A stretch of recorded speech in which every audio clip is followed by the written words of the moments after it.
Life is complex. Join us for the simple gifts of wisdom, love, and delight in the written word.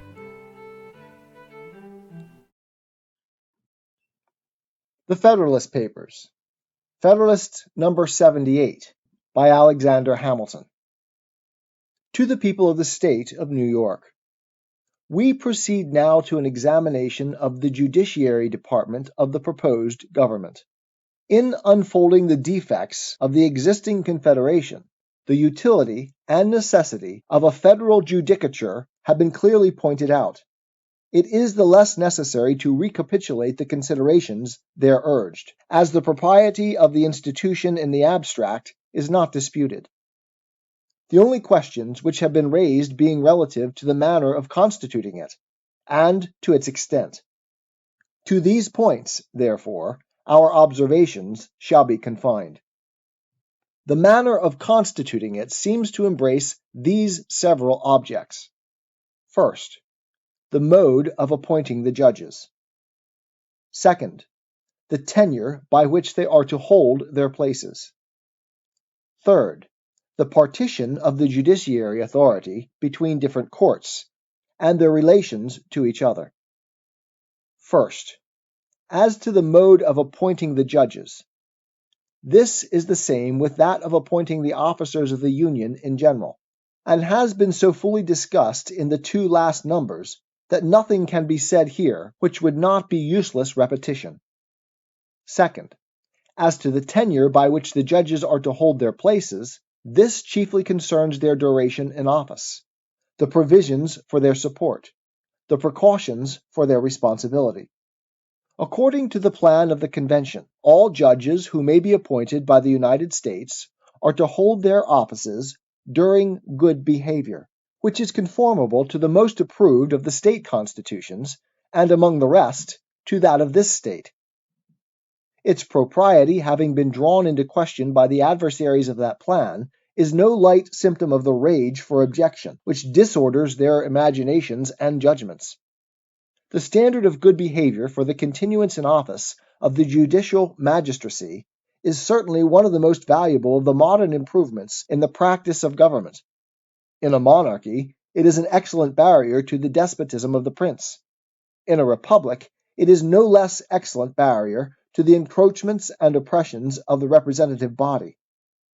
And it is the best expedient which can be devised in any government to secure a steady, upright, and impartial administration of the laws.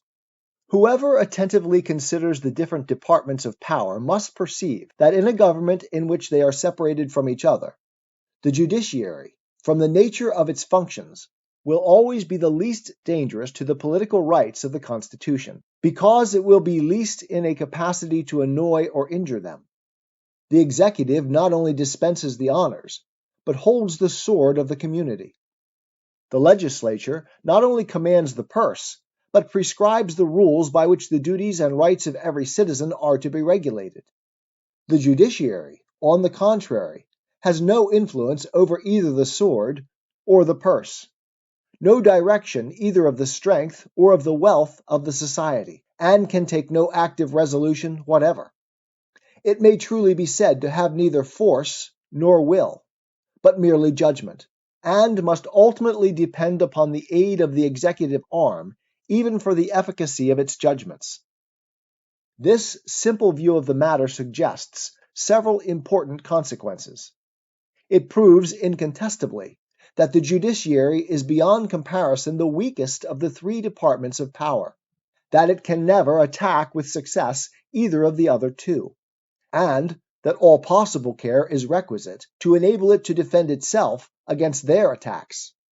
It equally proves that though individual oppression may now and then proceed from the courts of justice, the general liberty of the people can never be endangered from that quarter. I mean, so long as the judiciary remains truly distinct from both the legislature and the executive. For I agree that, quote, there is no liberty if the power of judging be not separated from the legislative and executive powers, end quote. And it proves, in the last place, that as liberty can have nothing to fear from the judiciary alone, but would have everything to fear from its union with either of the other departments. That, as all the effects of such a union must ensue from a dependence of the former on the latter, notwithstanding a nominal and apparent separation. That as, from the natural feebleness of the judiciary, it is in continual jeopardy of being overpowered, awed, or influenced by its coordinate branches, and that as nothing can contribute so much to its firmness and independence as permanency in office. This quality may therefore be justly regarded as an indispensable ingredient in its constitution, and, in a great measure, as the citadel of the public justice and the public security. The complete independence of the courts of justice is peculiarly essential in a limited constitution. By a limited constitution, I understand one which contains certain specified exceptions to the legislative authority. Such, for instance, as that it shall pass no bills of attainder, no ex post facto laws, and the like. Limitations of this kind can be preserved in practice no other way than through the medium of courts of justice, whose duty it must be to declare all acts contrary to the manifest tenor of the Constitution void. Without this, all the reservations of particular rights or privileges would amount to nothing. Some perplexity respecting the rights of the courts to pronounce legislative acts void, because contrary to the Constitution, has arisen from an imagination that the doctrine would imply a superiority of the judiciary to the legislative power. It is urged that the authority which can declare the acts of another void must necessarily be superior to the one whose acts may be declared void. As this doctrine is of great importance in all the American constitutions, a brief discussion of the ground on which it rests cannot be unacceptable. There is no position which depends on clearer principles than that every act of a delegated authority, contrary to the tenor of the commission under which it is exercised, is void. No legislative act, therefore, contrary to the Constitution, can be valid. To deny this would be to affirm that the deputy is greater than his principal, that the servant is above his master, that the representatives of the people are superior to the people themselves, that men acting by virtue of powers may do not only what their powers do not authorize, but what they forbid.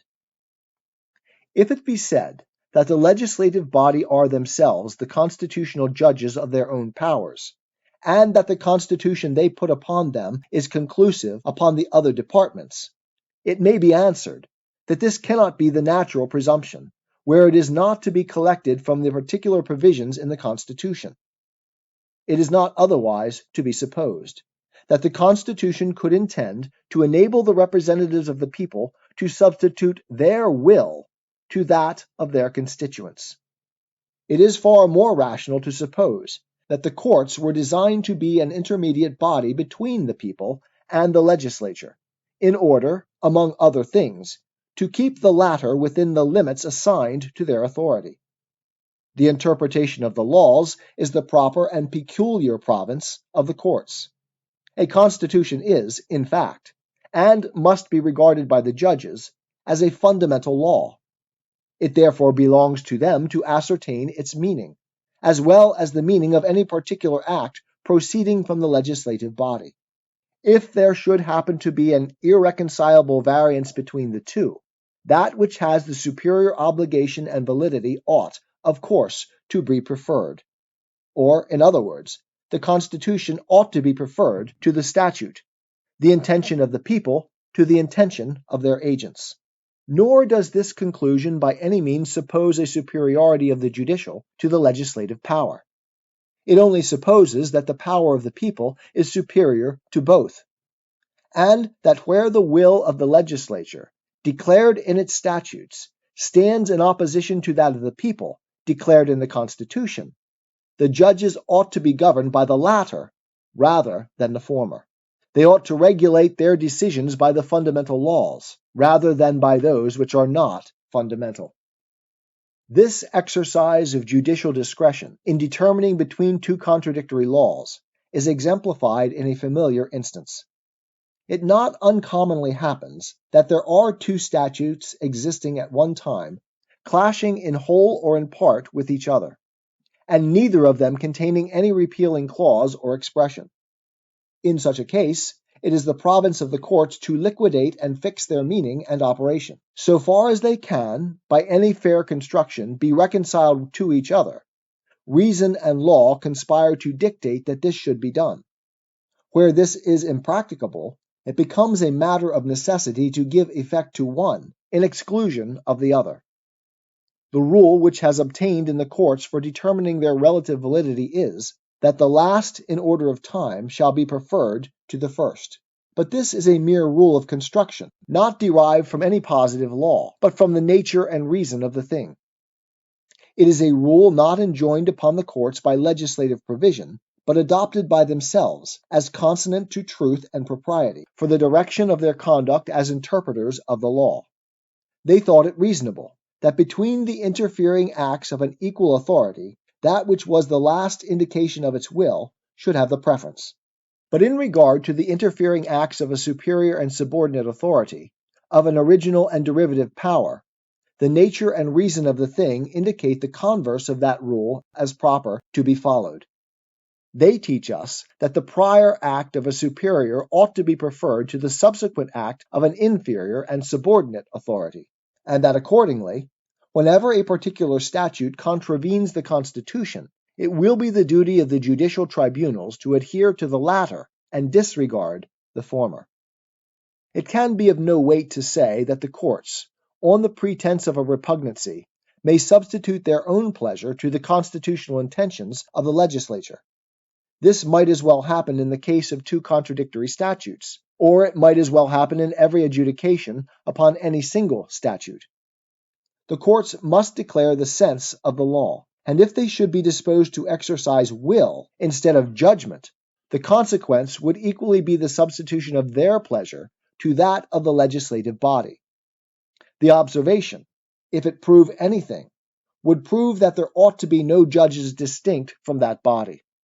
If, then, the courts of justice are to be considered as the bulwarks of a limited constitution against legislative encroachments, this consideration will afford a strong argument for the permanent tenure of judicial offices, since nothing will contribute so much as this to that independent spirit in the judges which must be essential to the faithful performance of so arduous a duty.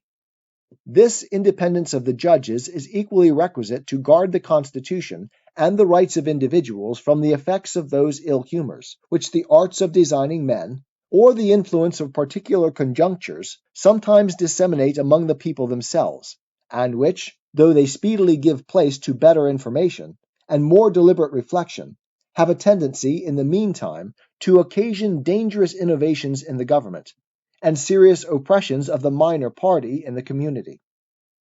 Though I trust the friends of the proposed Constitution will never concur with its enemies in questioning that fundamental principle of republican government, which admits the right of the people to alter or abolish the established Constitution whenever they find it inconsistent with their happiness, yet it is not to be inferred from this principle that the representatives of the people, whenever a momentary inclination happens to lay hold of a majority of their constituents, incompatible with the provisions in the existing Constitution, would, on that account, be justifiable in a violation of those provisions, or that the courts would be under a greater obligation to connive at infractions in this shape than when they had proceeded wholly from the cabals of the representative body. Until the people have, by some solemn and authoritative act, annulled or changed the established form, it is binding upon themselves collectively, as well as individually, and no presumption, or even knowledge of their sentiments, can warrant their representatives in a departure from it prior to such an act. But it is easy to see that it would require an uncommon portion of fortitude in the judges to do their duty as faithful guardians of the Constitution, where legislative invasions of it had been instigated by the major voice of the community. But it is not with a view to infractions of the Constitution only that the independence of the judges may be an essential safeguard against the effects of occasional ill humors in the society. These sometimes extend no farther than to the injury of the private rights of particular classes of citizens by unjust and partial laws. Here also the firmness of the judicial magistracy is of vast importance in mitigating the severity and confining the operation of such laws.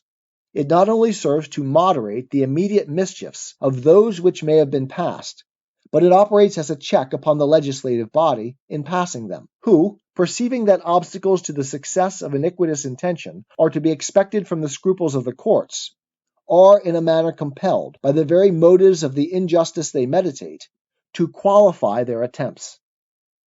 This is a circumstance calculated to have more influence upon the character of our governments than but few may be aware of. The benefits of the integrity and moderation of the judiciary have already been felt in more states than one, and though they may have displeased those whose sinister expectations they may have disappointed, they must have commanded the esteem and applause of all the virtuous and disinterested. Considerate men of every description ought to prize whatever will tend to beget or fortify that temper in the courts, as no man can be sure that he may not be tomorrow the victim of a spirit of injustice by which he may be a gainer today. And every man must now feel that the inevitable tendency of such a spirit is to sap the foundations of public and private confidence, and to introduce in its stead universal distrust and distress. That inflexible and uniform adherence to the rights of the Constitution and of individuals, which we perceive to be indispensable in the courts of justice, can certainly not be expected from judges who hold their offices by a temporary commission. Periodical appointments, however regulated, or by whomsoever made, would, in some way or other, be fatal to their necessary independence. If the power of making them was committed either to the executive or legislature, there would be danger of an improper complaisance to the branch which possessed it.